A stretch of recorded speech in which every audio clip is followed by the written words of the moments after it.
growth and what we've done has brought more opportunity for me to make money, spend time with my family, do vacations. It is amazing.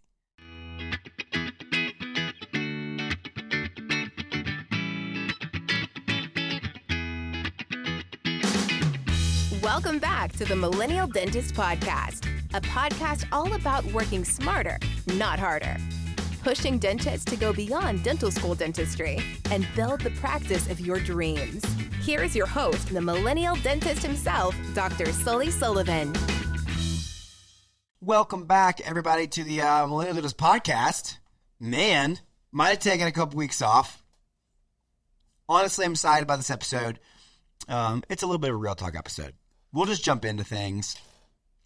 You know, what I kind of want to talk about today is just like, the grind. You know, I think too often probably, you know, it's easy to get caught up in like the social media response or outlook on what dentistry is supposed to be like. You know, you may follow me, you may follow other people, that it's generally speaking like the highlight reel of what it is. And people, you know, I think I'll never forget, I was at the summit and this doctor named Laura, shout out to you, Laura. You know, she goes, you talk the stuff, you come and talk about these things and they're all great, but no one ever talks about like the suck. And I was like, what do you mean? She's like, yeah, like you never talk about like the suck. Like it can't be all butterflies and rainbows. Like it has to suck at sometimes. And this week has sucked. This week has sucked, for lack of a better word. And well, I'll get into that part later. But so yeah, so this week has sucked. So I come to just to kind of preface on some of this stuff, because I think there's some good things to like take into account here outside of just it sucks, but this week has sucked. So I'll set this tone with, that's the intro. This week has sucked. I want to talk about it. And I want you to hopefully my hope is in this episode is that you'll hear some of this stuff and you'll be like, wow, he's not that different than me. Now I think we fixed a lot of our problems and we do things pretty well. But the reality is we still have weeks that suck too. So let's jump into it. So I come back from, I was out teaching last week. We had our Full Arch Express course, a great course. And I kind of got word that like there was a little bit of drama happening back at home. On Friday, I get a text and one of our associate doctors was kind of having some issues with one of their assistants, and there was just a little drama. And so Aubrey, who's our director of operations, who's obviously, she's not a typical office manager. She's been with me for 8 years. She's essentially runs the practice now. She reaches out to me and she's like, do you want me to handle this, not handle this? And I was kind of like, you know what? You and Dad handle it. That'll be good. And I'm trying to be better about that. Like when I'm out of the office, not necessarily getting pulled back in, but it's obviously hard, especially if you're a solo doc. It kind of comes with the territory. But as we've grown, I've tried to kind of like separate out. When I'm out of the office, like I want to be on vacation. I want to enjoy that time. Like I'd rather come back to the problems. The challenge is when, and this gets back to the natural challenges of growth, is that as we've grown, you know, we now have, there's 5 other doctors besides me that work here. There's 30-something team members. You know, my role is still primarily a dentist, like when it comes to production-wise. Like that's still where I make the bulk of my money.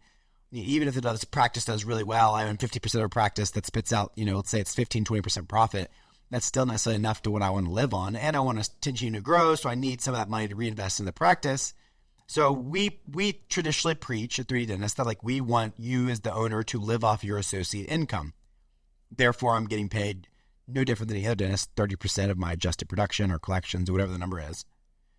And so I still have to produce. So I come back, and my production's been down a little bit this year for kind of a couple of reasons. That's probably another podcast, another episode, but like part of it's being changes in team, marketing, just gone, bandwidth being spread, different things. So my production's been down. So my team's been really trying to be proactive about getting me back to where I want to be, because they know, hey, we've got goals as a practice. Part of those goals of the practice is me hitting my goals. And because if I hit my goal, then the practice will hit their goal. And so they want to get me busy. So I come back in, and this is going to sound like these are first world problems, I know. But I come back in and I just feel like I've taken a week off. Like, that feeling. Like, you've been gone for a week. I've enjoyed my week, which is such a huge thing for me. Not like logging in on the weekend or doing it. But I come in and get hit with a little bit of all this drama that's kind of going on and just lots of other moving parts and pieces. And I got to go prep 24 teeth. And I didn't even realize I needed to prep 24 teeth. So I got to come in, prep 24 teeth. I'm also got to pick up my son from school. He's in kindergarten now, so he's getting out at 2:40. So I get there, I drop him off at school, or I get here, get to work. Then it's lunch. We've got a mastermind call at noon. Basically, then I have to wrap a couple things up and I'm out of the office. And it's just like, oh my gosh, whoa, whirlwind. And then those of you that are parents understand this. There's like this switch side to flip that's like, okay, I got to drop all this down and go be dad. So I go be dad, come back in the next day. This is Tuesday now. And I've got 3 arches. Again, first world problems. I get it. But my team is like cramming in production. And like, you put this in your own thing, like whether it's, yes, these are high-end procedures or busy procedures, productive procedures, but just put it in like your perspective of you walk in and like your team's trying to keep you busy, so you got a full day of dentistry. Not to mention, I have been out of the office and I got employees that are happy, I got a doctor that's happy, and I started recognizing some things on Monday that were challenging that started adding to the problem. So I want to go back to Monday. And I love my doctors, but it just became such an eye-opening reality to like some of the stuff that we take for granted. And I want to share a lot of this because, look, growth and what we've done has brought more opportunity for me to make money, spend time with my family, do vacations. It is amazing. But gosh, it comes with challenges. One of those challenges, I come in, I'm trying to like just sit down with Aubrey Monday morning before I prep these teeth and just get a state of the union, right? What happened last week? What do we need to do? What do we need to assess? So I sit down with her and so I'm like, hey, 2 of my associates, I'm like, hey, can you all get their IV certified and stuff? So like, can you get my patient sedated, numb, so that I can basically just roll in and just start prepping in like 30 minutes? That'd be huge help because they didn't have patients. And they're like, absolutely. So I come up there and 2 things became very eye-opening. One, the sedation protocol that took place was different than mine. I'll somewhat leave it at that. And I was like, oh my gosh, how out of touch am I in my own practice that we're not following the same type of protocols or that there was something in place. Another associate numbed for me, and it was kind of the same situation. 4 carpules of anesthetic to numb 14 teeth. I was like, I mean, maybe y'all can numb with 4 carpules of 14 teeth, but I'm sitting there going like, that's probably like 7 carpules for me. And then I started to like connect more dots. So very quickly, I'm like already like hit with the wave of just the State of the Union address, what's going on, how do I need to change these things. I got to then switch my mind, which is so hard, right? Like, y'all get this. Switch your mind to be a clinician because I want to deliver everything for this patient, give a great result. And then I'm also in the back of my mind thinking, wow, man, have I let my associates down? I've not been engaged. I haven't been able to coach them as much. I haven't given them the time of day that they need. And that has it's been good enough. They're doing good work. There's not like bad reviews, but man, there are little things that like, gosh, our anesthetic protocol or sedation protocol that I clearly have not outlined or addressed or had conversations or follow-up to make sure that things are going well. Which then led us down to a whole conversation, which I'm going to do an episode next on, about the importance of just anesthesia and numbing and that. So that was kind of like Monday, and then I roll into the Arch Tuesday, and then it's kind of the same thing. I roll out, and then I kind of get hit with, it's Cooper's, my cousin's 7th birthday. I want to be a good cousin, haven't got the birthday gift. We got to be out of there by 3:30 so I can get to the party. And then again, go be dad and those things. So you finish the arches. I'm basically running to the team lead meeting that we had at lunch on Tuesday. And so you just get this feeling of like, and I'm sure you feel this way of like, how did I set this up in a way that like, where is my bandwidth? Where is my free time? Like, what am I doing? Just exhausted. And then we try to keep my days together here. Wednesday morning comes in. I start to kind of be able to like feel like I can breathe, catch my breath. And then I'm having the conversation with now one of my associates that this drama from Friday has kind of come to the head. This group, this associate doctor relationship is basically broken, can't work. So now we've got to decide how we're going to move people around. Do we need to hire somebody? Do we need to fire somebody? Is it just a seat on the bus issue? So now I'm kind of trying to figure that out. We make some decisions to move some team members around, swap assistants with doctors. I feel like everything's good. Go home last night on Wednesday night and get a text that now there's some more drama happening. I got to get on the phone, talk to a doctor. Then like life hits too. We've got one of our sweet, amazing hygienists battling cancer. She texts us her birthday's today, has to go in to the hospital because she's got a fever. It's like, oh my gosh. She's having to get IV antibiotics. Things aren't going well there. She's okay, by the way. But that's like, no one wants to be in the hospital on your birthday. I got another assistant team member that's now texting that another relative has had another type of a medical emergency. So she's going to be out of the next day. And then I wake up Thursday morning to one of the assistants that we had moved around to kind of get to fix our assistant drama has just decided to quit. You can't make it up. And honestly, I think last night was like, gosh, perspective is so important. And I'm grateful because like a younger, probably shittier, leadier version of Sully would have reacted to so much of the things that happened versus kind of letting it just simmer until you kind of put things into perspective and then can have, as best you can, non-emotional conversations. And obviously Sydney going through what she's going through has been very good for perspective, and that it's been a hard week. The week has sucked. I feel like I'm a terrible coach with my own associates. I got to give more to the doctors that are in our mastermind programs and these things than I do my own people. I feel like it's hard to just be your best clinically, which we all got to struggle with because it's so hard to juggle being a business owner and a clinician all at the same time. So that I'm like, gosh, how can I have been better here, done better there? Is that suffering? Just trying to be dad. So it's a lot, it's a lot. There's a take home here and there. Don't worry. I'm going to bring it home, I think.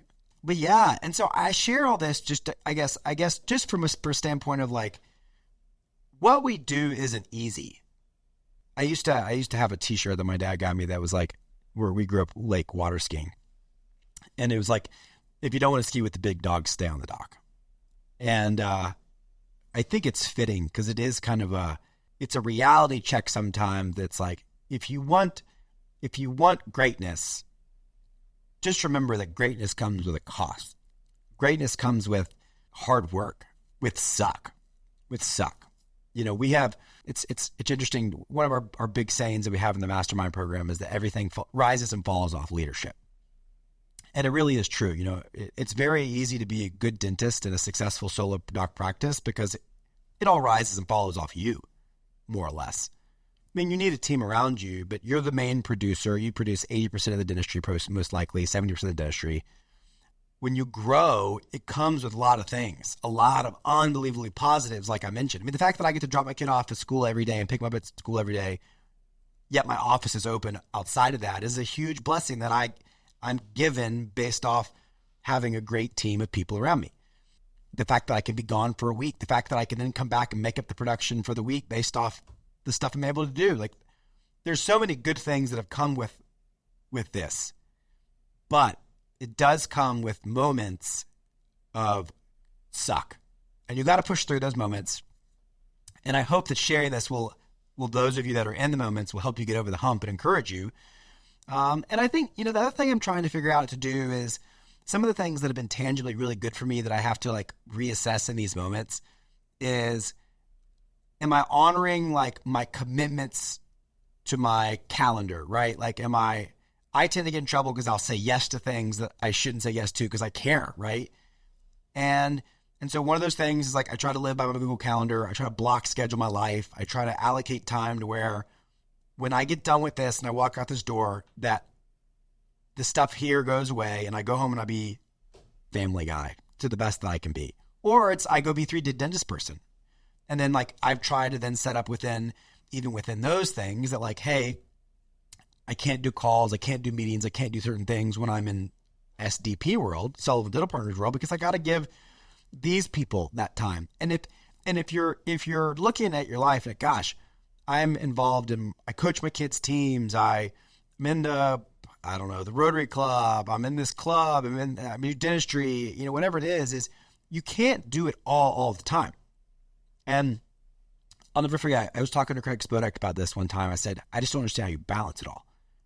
Because was similar in that he does education. He's a dentist, big practice, kids. I don't understand how you balance it all. And he said something that was eye-opening. And I probably mentioned before, was like, balance doesn't exist. And I was like, well, what do you mean? Tell me more about that. He was like, well, balance doesn't exist. What can exist is that you balance time, but understand that when you're in certain moments, you're not going to be balanced. And what he meant by that was like, you can't be dad, dentist, educator, friend, family guy, hobbyist, play golf, do all these things at the same time. What you can do is say, I'm going to dedicate Friday mornings to me, and I'm going to play golf. And that's going to be a time that I dedicate to my own personal happiness and restoration. I'm going to dedicate that at 3 o'clock on these days, I pick up my son and I'm not going to be on calls. I'm fully engaged in being dad. And that's been really helpful to me to know that like, okay, I can't be everything to everybody all the time. What I got to be better about is just allocating time so that when I'm in that time, I can be everything to those people during that time.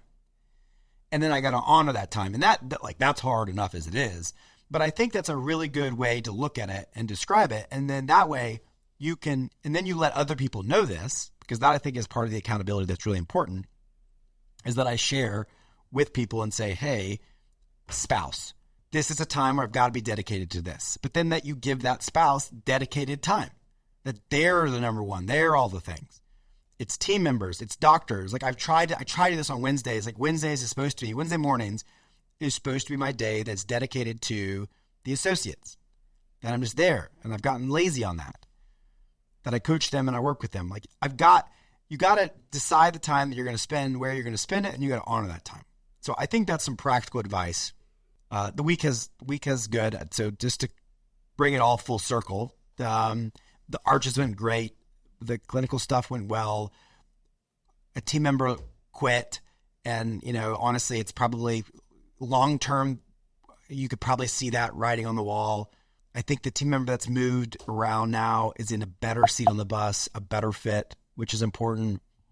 I think that, all this is important. And then last but not least, I think you got to keep things in perspective. Man, I'm healthy. I got a roof over my head. I don't want for much. I've got great friends. I'm so lucky to be part of this 3DS community.